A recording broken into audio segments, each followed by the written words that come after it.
This is VOA News. I'm Jim Burtell. Investigators sift through the rubble after a massive fire killed more than 70 people and injured dozens more overnight in Dhaka.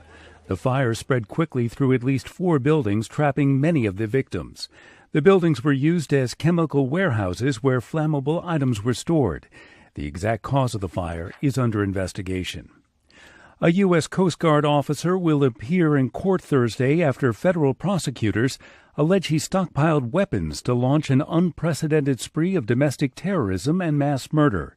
AP's Mike Gracia has more. A U.S. Coast Guard lieutenant arrested on gun and drug charges last week is suspected of being a domestic terrorist. Prosecutors allege in court papers that Christopher Paul Hassan drafted an email discussing biological attacks and had an apparent hit list that named, among others, House Speaker Nancy Pelosi, Senate Minority Leader Chuck Schumer, Senators Kirsten Gillibrand, Elizabeth Warren, Cory Booker, and Kamala Harris. According to court papers, federal agents found 15 firearms and over 1,000 rounds of ammunition in Hassan's basement apartment in Silver Spring, Maryland. They also found more than 30 bottles labeled as human growth hormone. Mike Gracia, Washington.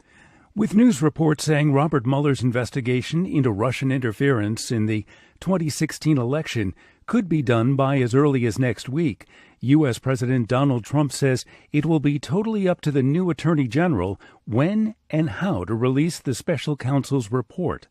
A summary of the confidential report will be submitted to Congress by U.S. Attorney General William Barr. For all the latest news around the clock, please use our VOA mobile app or visit us at voanews.com. From Washington, this is VOA News.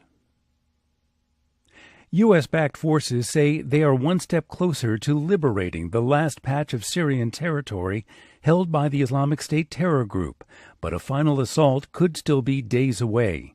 Meanwhile, a group of Islamic State militants in Syria has been handed over to Iraq. AP's Charles de Ledesma reports. A security official says the US-backed Syrian forces fighting IS in Syria have handed over more than 150 Iraqi members of the group to Iraq.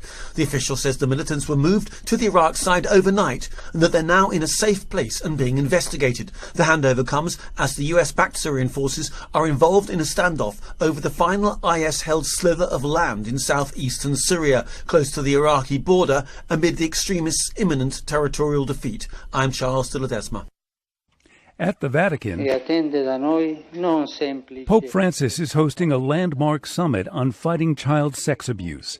The pontiff opened the summit by saying the Catholic Church must take concrete steps to deal with pedophilia.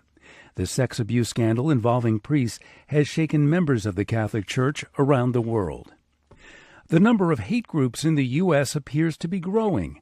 AP's Ben Thomas reports. The Southern Poverty Law Center says it counted 1,020 hate groups in 2018, the highest number recorded since it broadened its survey in the 1990s. The director of the Law Center's Intelligence Project says the count reflects an enlivened American hate movement that's been growing for the past 4 years. The Southern Poverty Law Center tracks white supremacists and other far-right extremists and defines a hate group as an organization that attacks or maligns an entire class of people. Some organizations on the list have criticized or even sued over the hate group label, accusing the Southern Poverty Law Center of political bias. I'm Ben Thomas. The attorney for an Alabama woman who joined the Islamic State group in Syria says he has proof she's a U.S. citizen.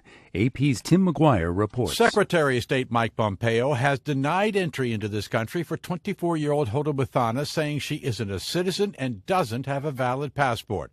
She and her 18-month-old son are now in a refugee camp. Her attorney, Hassan Shibli, has released a copy of her birth certificate, along with a letter from a U.S. official showing that when she was born in New Jersey, her father was no longer a Yemeni diplomat. Shipley says she will also have to face justice when she returns. We have a legal system to handle those kinds of situations and hold people accountable, and that's all she's asking for. She's willing to be held accountable. I'm Tim McGuire. 5 U.S. citizens were among 8 men detained over the weekend with automatic weapons and other arms in Haiti, and they have now returned to the United States. For all the latest news around the clock, please visit us at voanews.com. I'm Jim Burtell.